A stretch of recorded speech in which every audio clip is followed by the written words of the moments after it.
श्री सिद्धांत शिखामणि अभियान, श्रावण शिव दर्शन संचार और श्री जगतगुरु पंचाचार्य राष्ट्रीय पुरस्कार समारोह के अवसर पर रविवार को शहर में श्री शैल जगतगुरु चन्न सिद्धराम पंडिताराध्य शिवाचार्य की एक भव्य शोभा यात्रा निकाली गई। जुलूस पापराज मंदिर से शुरू हुआ, बीदरबाल के मुख्य मार्ग से होकर गुजरा और बेलदाड़े कन्वेंशन हॉल प्रतापनगर में समाप्त हुआ। डोलु कुणित, वीरागसे, हलिगे, लंबाणी नृत्य, कोलाटा, भजन, महाराष्ट्रीय साप्ताहिक कला मंडली सहित विभिन्न कला मंडलियां, सिर पर कुंभ कलसा, सिद्धांत शिखामणि ग्रंथ ले जाने वाली महिलाओं ने जुलूस की शोभा बढ़ा दी। युवाओं ने डीजे की धुन पर थिरकते हुए जश्न मनाया। श्रीशैल ने जगतगुरु की जीत का नारा लगाया।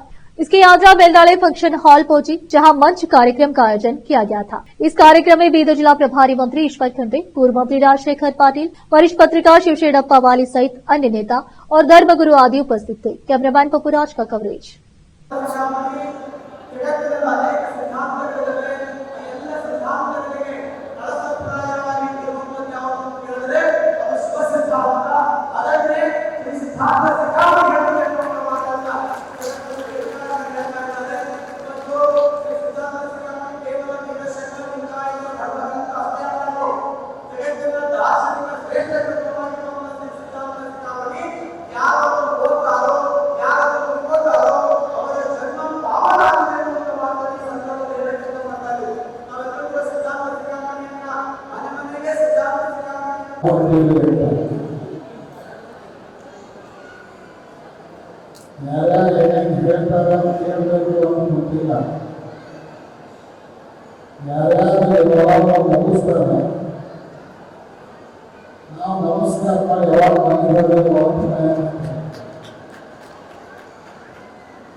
ಬೆಳಗ್ಗೆ 11 ಗಂಟೆಯಿಂದ ಕಾರ್ಯಕ್ರಮದಲ್ಲಿ ನೀವೆಲ್ಲ ಪಾಲ್ಗೊಂಡಿದ್ದೀರಿ.